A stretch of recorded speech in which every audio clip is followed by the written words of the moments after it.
Welcome to the Financial Freedom Guy podcast. I have my friend Dave, and Dave and I met. There's an investment community, people doing business all over the world that we met through that community together. And Dave, I found out you're an author, you're a coach, you're a man of many activities. So briefly, introduce yourself, and then we'll get our conversation going. All right, great. My name's Dave Mason. I have written now 5 books, 2 of them in the realm of biblical fiction. That's my other hat. I live in Jerusalem, Israel, and I'm actually a rabbi, and so I write biblical fiction, but I also write business books, and I love teaching through story. I feel like people really get things through story. So my first 2 business books, and one that I'm working on right now, they're novels, but they teach business concepts through novels.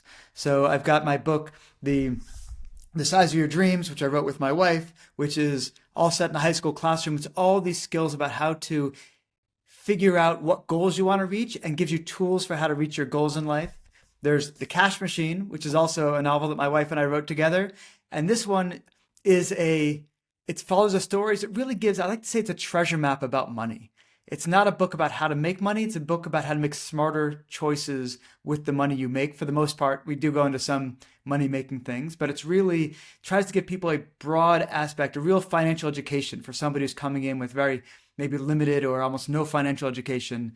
What are all the hundreds of things you need to know about without going deep into any of them, with the trust that, the reader can figure out where they need to go from there. But the novel will take them in and introduce that. And Hurry Up and Fail is my first nonfiction book. This book really looks at failure, which is kind of a funny thing. People always talk about success, but we all know that the road to success is lined with failure, but not all failures are created equal. There are ways of failing faster. There's a way of learning more from your failures. There's ways of minimizing the downsides of your failure. So I really unpack the science of failure and look at it through personal stories and stories of other famous failures out there, like Elon Musk, Sir Richard Branson, who have major failures of their own, and unpack them and really try to understand how we can use failure more effectively to lead us on the path to success. Yeah, so that's a great topic because people get into business all kinds of ways. Some have a dream, they have a vision, they go to the ledge, they jump in that way. Other people, you get to a point in their career where, like, hey, the hiring market is not like it used to be. At different age, different skill set, it changes, right? So they kind of cap out and then become solopreneurs and maybe develop a full business. So do you mind if we start with the hurry up and fail topic and dive deeper? Absolutely. So let's set the premise. What is the premise of hurry up and fail? Really, I look at all different aspects of failure. First of all, the failure mindset. Why are we so afraid of failure? Starting off in the beginning. And I think a lot of it comes from our education system and the way we're brought up. If you think about a child learning how to walk. Here this kid's going to fall on his face, fall on his butt, hundreds and hundreds of times per day. But it's like, you don't demean the child. You don't put them down. You're encouraging them. You're there. You're building them up, and we all learn how to walk. But then we get into school, and all of a sudden, like the teacher's there, and they're like, "Oh, you've got an A. You've got a B." If anything, we're in high school. How crazy is it? Like, to get into good college, you need to have a good GPA, a good grade point average. So we don't encourage you to take hard classes and push yourself. We don't look at people who Ivy League colleges are not looking at the kids who had A's as a senior but worked themselves up from B's as a junior, C's as a sophomore. People are getting D's as a freshman. That's really the person who's going to succeed, who was a D student and build themselves up to an A student. But they can't get into good colleges. Colleges want to see that, no, they've had a 4.0 grade point average. They've done well the entire time. It's like, we're not giving space for growth. We're not giving space for challenging yourself.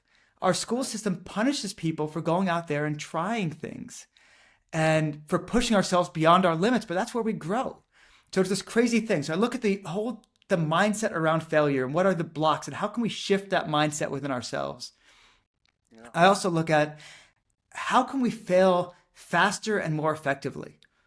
There are times in my business where I've spent years preparing like the exact right thing, and I put it out and it just crashed. And I put so much money into it and it didn't work the way I thought. It's like, how can I get out there and figure out what might work, what might not work really, really quickly? And what are the ways to try faster with lower costs, iterate faster? And we look at the feedback from failure. Plenty of times you can fail and not learn much from it. But there are ways of engineering your failures so that you learn much more. You get feedback so you understand where to do better next time.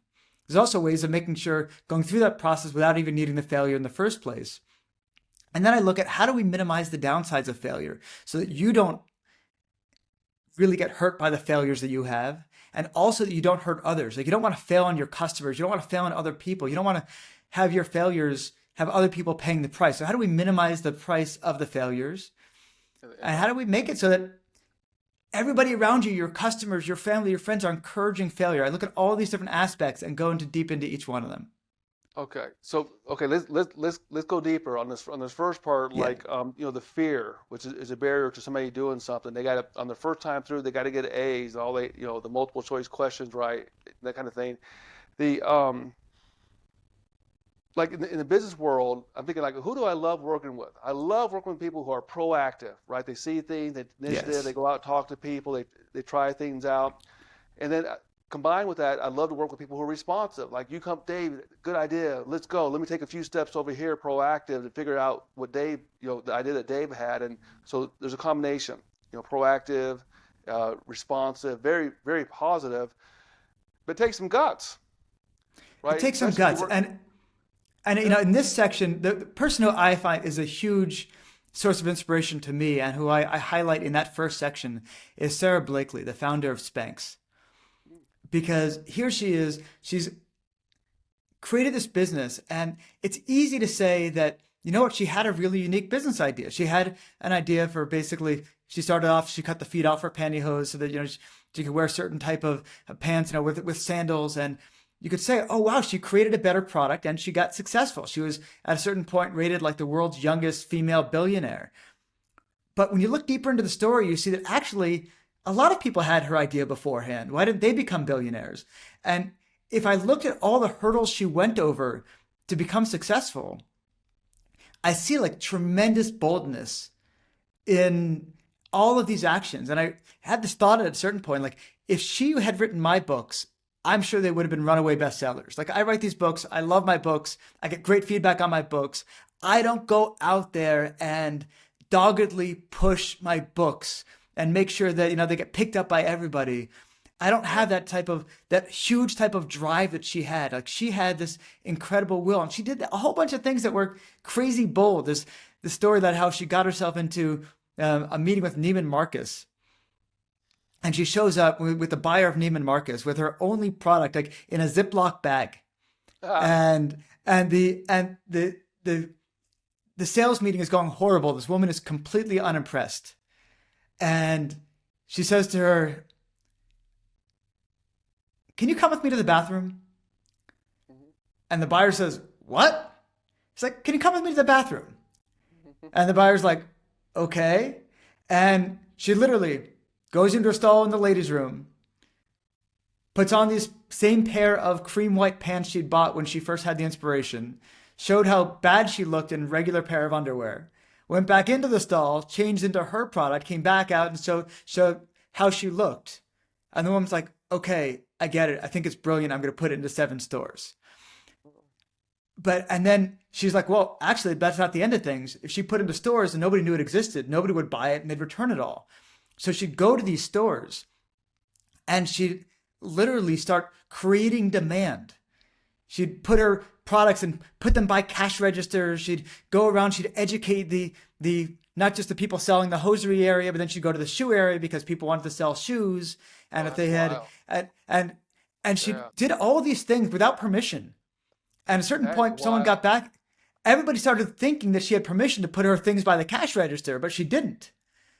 But Yeah. it was such a bold move that nobody questioned her until it finally came back to the CEO. This woman's running in all these stores, doing all this crazy stuff without permission. And before responding, he looked her up and he said, actually, she's made $1 million of sales. Whatever she's doing is working. Let her do it. But she had this crazy boldness. And people ask her, where did you get this boldness? Where did you get this kind of indestructible mindset? And she said, it's easy. When I was a kid, My father used to ask us, how did you fail today? Like we'd sit around the dinner table. How did you fail? Wow. And it's like, and that whole idea is like, what did you try? And it wasn't one of those things that like where some parents beat the kids up, they shame children for failing, for not succeeding.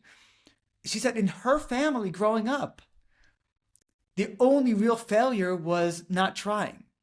Wow. Like she would get positive feedback from her dad for going out and trying things outside of her comfort zone and for failing at them.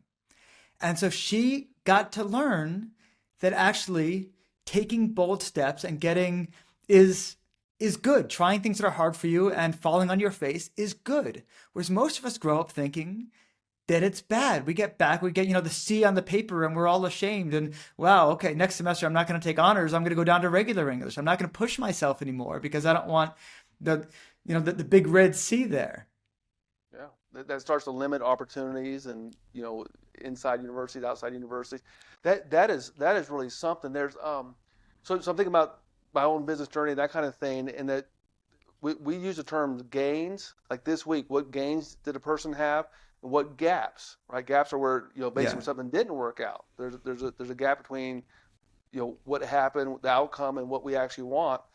And it took a while to get people comfortable with like on their own, like look for the gap, right? Where because that's the opportunity. There's either close the gap to your best practice or potentially evolve the best practice, right? Because the outcome's not what we want here. Um, but that's a real thing. Like it's very very Yes. intentional. So that fear, that's really interesting. And It's man, absolutely huge. And what we do in a lot of businesses is people are afraid to come forward with their failures. Like our failures are actually the places where we have the most to learn. If somebody tries something and it doesn't work, okay, let's unpack it. Why didn't it work? But if you create a business environment where employees are afraid to share that they messed up, if people who come forward with their successes and everybody claps for the success, and the person who had a big failure that past week is sitting kind of in the corner all embarrassed, then they're not talking about what's not working. You're not learning. So in our family, we have what's called our failure playlist. And this is something we did because you know what? I had this. I had a really hard time with failure, and it became much harder when I got married and had a family. mhm. Because when I was just single, I was like, okay, whatever, I failed, no big deal. But once I got married, it's like I'm failing on my wife, I'm failing on my son, and I don't want the shame of having to face my family as a failure. Yeah, And so I stopped taking the same bold actions because I didn't want to have the chances of failure. And at a certain point, I realized that, this is really holding us back. If I'm afraid to experiment because I'm afraid to fail, we are not going to move forward as much. So I brainstormed this with my wife and we came up with a plan. I says, you know what? We're going to create a failure playlist. And like when either of us try something and we fail, rather than feeling the shame, we're going to play the songs and we're going to dance. So it's like we fail on something, we're going to celebrate together. So we hit the failure playlist and it goes dun dun dun. Another one bites the dust. And it's like, all right, it's like we're dancing, we're singing. Another one bites the dust, and so it's the end of the world as we know it. And I feel fine. We go from one song to the next, and it's like yeah, we're celebrating. Not that we failed, we're celebrating that we tried yeah. because we always want to make sure that we're building up this desire in ourselves to try. Man, I love that. I love it, and it takes the sting out of the failure. That didn't work the way I wanted it to work. It takes a sting. They can celebrate the try, and then what's next? Is there still a vision? Is there still something you want? That dream? Man, I love it. I love it. And so, how did you come to that point of awareness? Whew. I think I just got to a point where I was just noticing that I was ashamed to come to my wife with things that weren't working so good. And I noticed that hesitancy in myself. Yeah, And I'm like, I need to reverse this. I'm afraid to venture into certain areas. I need to reverse this. And I talked to my wife. I'm like, I need to know that you're behind me and going out there and experimenting and that you can celebrate with me when things don't go perfect. yeah, And it was a real just kind of looking inside and like, facing my own fears and feeling like, where am I feeling tightness? Where am I feeling not okay? Can we go and shift that? And the failure playlist was a great way to shift that.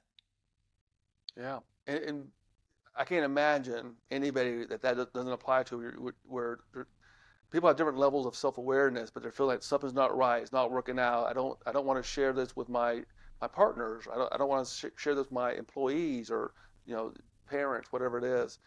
That shame can be, boy, just fear. Not I don't want to be shamed in front of the people I love. It can be such a wall to overcome, to get out there and do what a person was born to do or capable of doing. Absolutely. And you mentioned employees, and employees are a really important category. I think most business owners try to look too strong to their employees. They try to look like they've got it all taken care of. They try to look like they got it all together. They try to put a very strong face to their employees, thinking that that's going to build confidence, Yeah. which actually very often the other way around.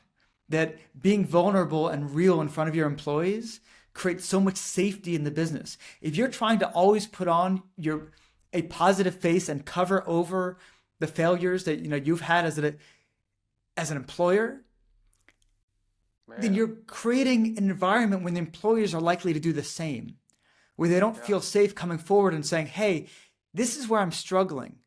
Can you help me with this? But when the employer is willing to admit that they are struggling in their business, that they're struggling to put things together, when they're willing to admit that they tried something and they fell on their face, the employees see, you know what, that's okay here. Yeah. We're allowed to discuss things we tried, and we're allowed to seek out advice. So many things have gone wrong. Like in my business early on, like it would just be heartbreaking to me when I'd learn of something that wasn't going well in the business, and to learn like, wow, this wasn't going well 2 years ago and nobody brought it to my attention because they're afraid to bring this embarrassing thing to my attention. So it just brushed beneath the carpet instead of coming out to the surface. And when we finally dealt with it, wow, I was able to turn the business around. So we were able to greatly increase profitability and really fix a big problem. But if nobody brings it to my attention, if people are afraid of my reaction and therefore they don't bring it to my attention, that's hurting me in the end.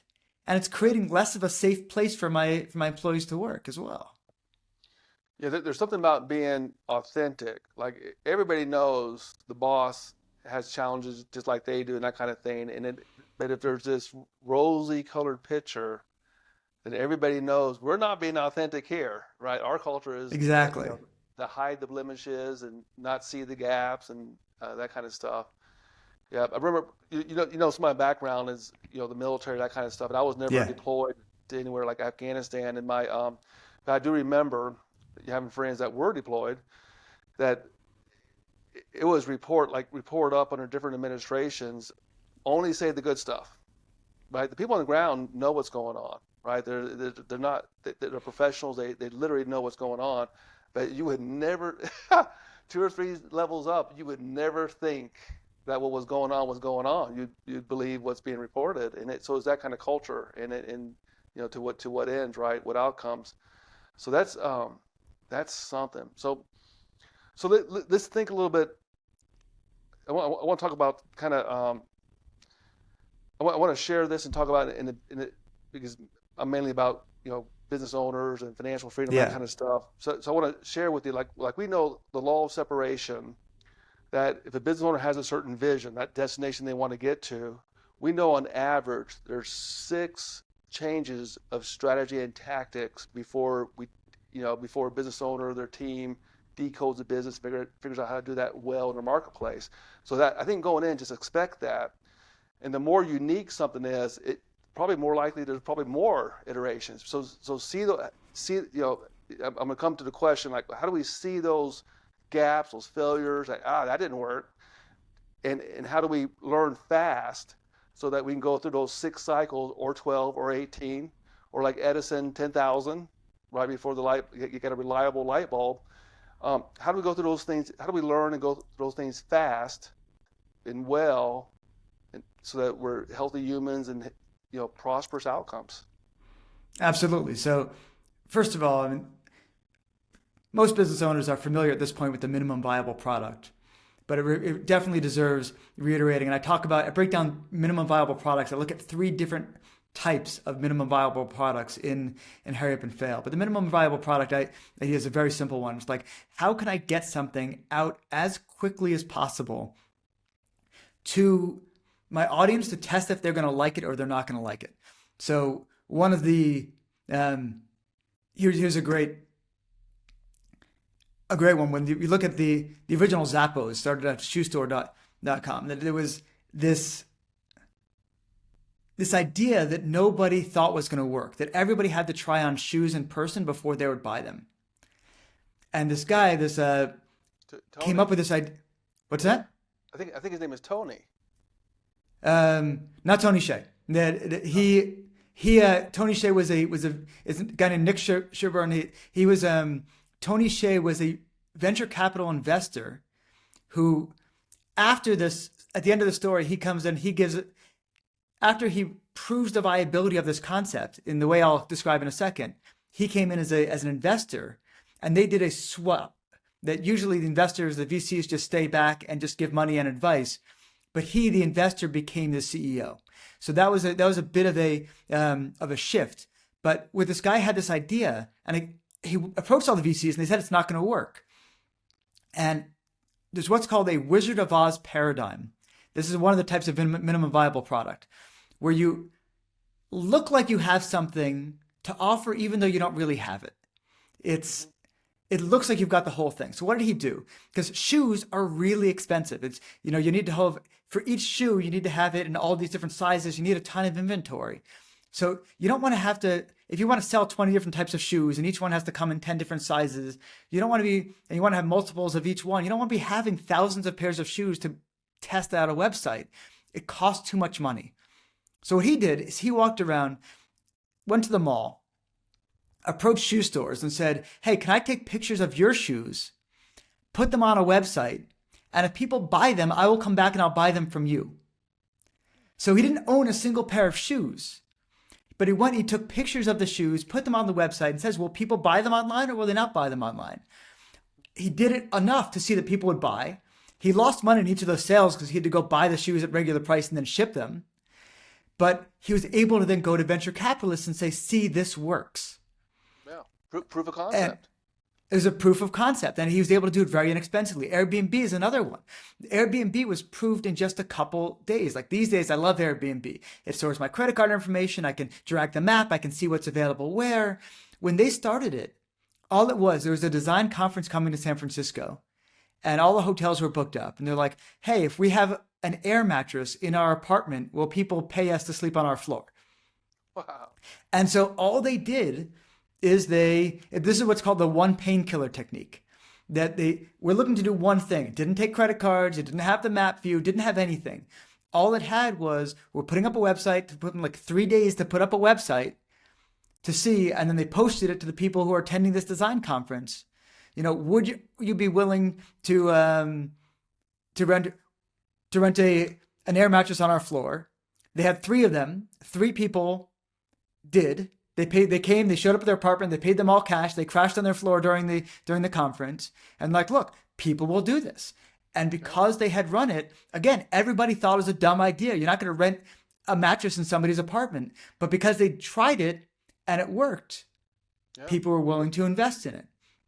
So these are some of the different types of minimum viable products that are out there. So that's one. Test as quickly as possible. Both of these sites took 0 investment dollars, basically, and were able to prove their concept within days. That's an awesome thing, rather than getting a whole bunch of investment and seeing if it works. 2, the post-mortem. When things don't work, now we have to look at what didn't work. Really go and analyze it and figure out, how could this have been done differently? What were the things that people didn't like? Why didn't it work for us? This is the step that is skipped so often, is that there's a failure, but we don't really stop and study it and impact it. In fact, we don't like to look at our failures. We kind of turn our heads away from the failures towards the strength. The big F on the paper, put it away. Don't Yeah, start out like that. you got to go through the through those and really understand why things weren't working. And but there's also something that I love called the premortem, which says, why do you have to wait for something to fail to learn from it? So a personal story I tell in the book about the premortem. There was a summer that I was working at Interpol headquarters in Lyon, France. Yeah. And the guy I was working for, he actually later became Secretary General of Interpol. And and one point we're sitting outside of Interpol, and I said to him, "Hey Ron, if you wanted to blow up Interpol, could you do it?" And he's Huh. like, "Sure, I could do it." And I was like, "How would you do it?" And he's like, he told me his whole the way he'd blow up Interpol if he wanted to blow it up. And I told him because I have a different plan for how to blow up Interpol. Hmm. And I told him about a security vulnerability that I'd noticed while I'd been working there. And he's like, "No, that can't be right." And I was like, Yeah. "Go check it out yourself." And he got back to me the next day. He's like, "I can't believe it. You're right." And I'm sure it's been fixed because he became Secretary General, but I don't know for sure, so I don't tell people what the security vulnerability was. But the point was to think about it. Interpol had been bombed once before, many years earlier, in a different office. There was a less secure location. So to think about the question, it's like, okay, let's say somebody, we were just bombed. What went wrong? You create a hypothetical scenario that already goes wrong without even launching it. Let's say we launch this product and it all goes downhill. What were the causes of our failure? We can ask that question before we even put something out there. And it allows us to go through the failure analysis even before the failure occurs. Yeah. That's a real skill because sometimes when I sort of know for myself when I'm doing something, I'm doing it in a way where I believe it will be successful. So then to step outside my own perspective and well, what's not going to work about this? That's probably a skill and discipline that could be cultivated.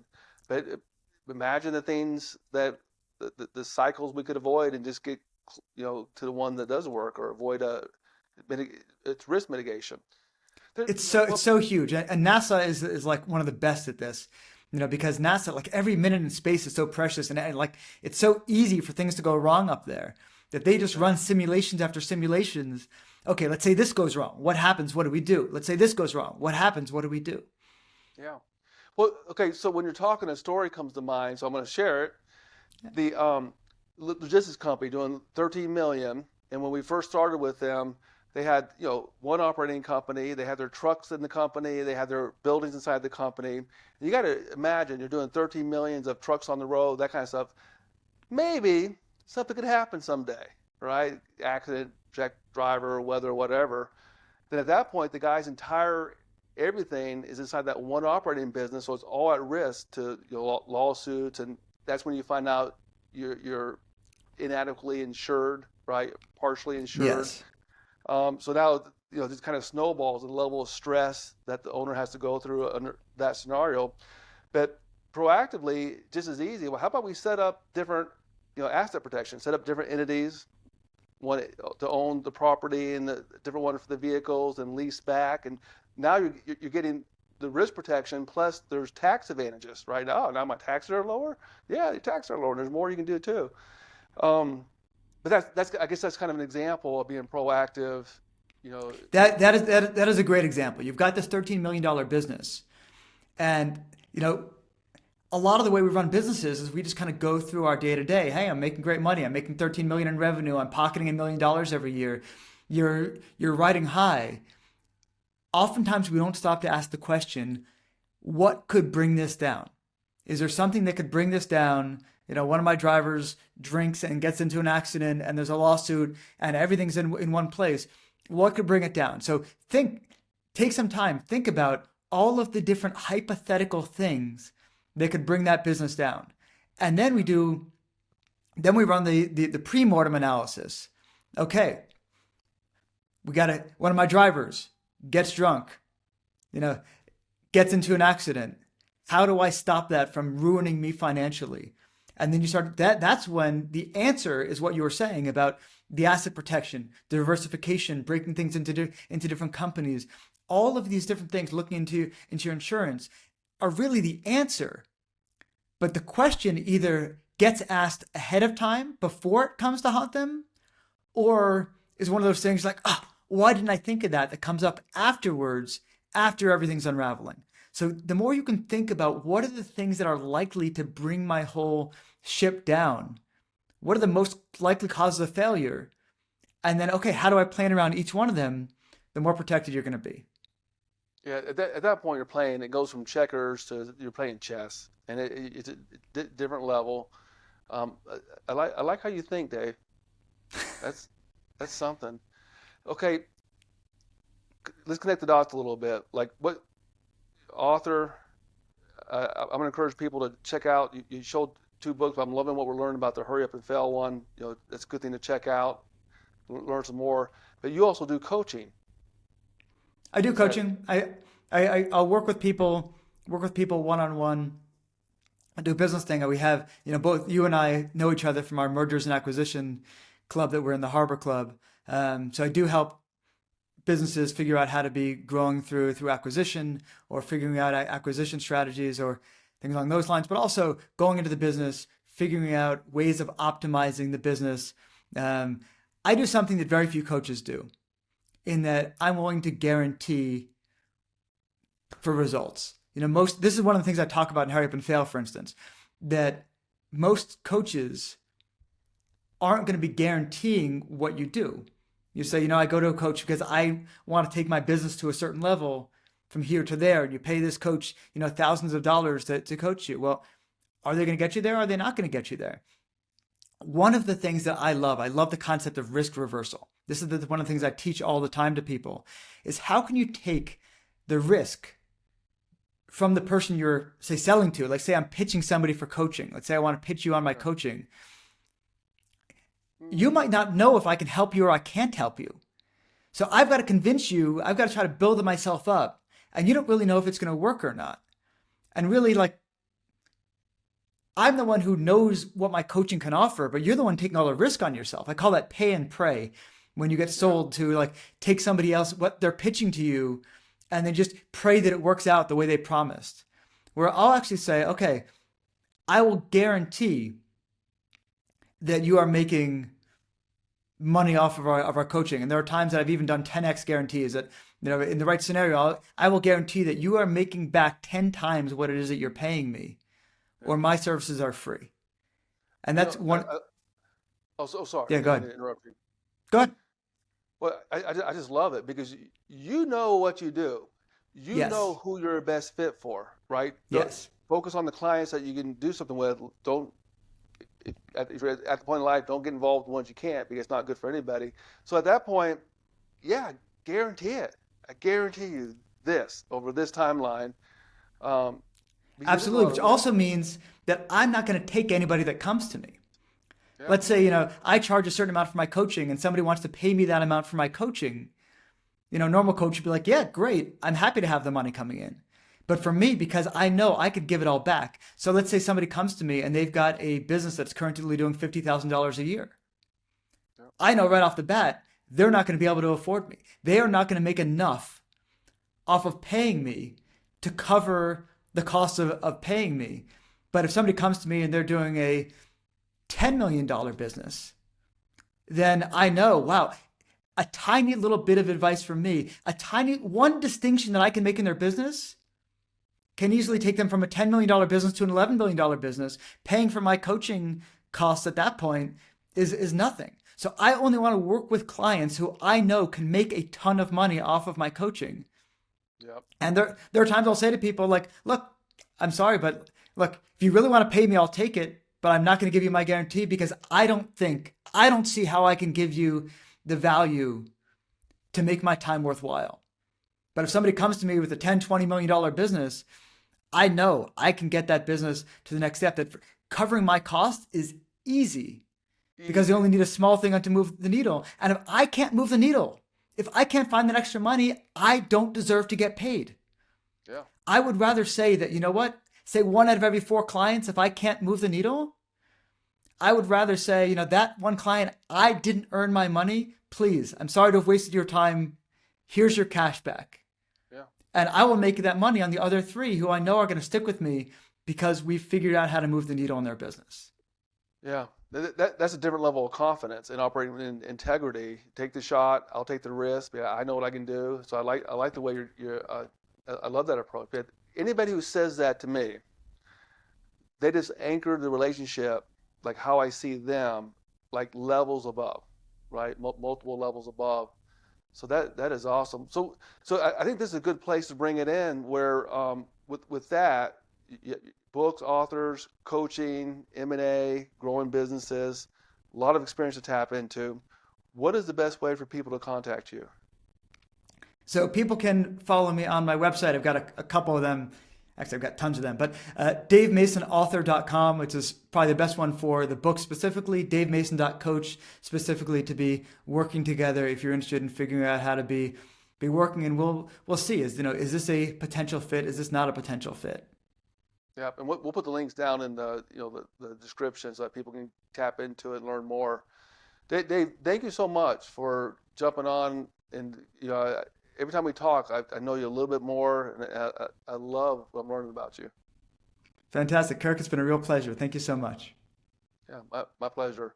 And with that, for the folks out there, the audience, thank you for your time and attention. Let me know what you think. Let me know what else you want to talk about so that you can gain financial freedom, freedom of time, live the life that you were born to live. So until the next session, be well.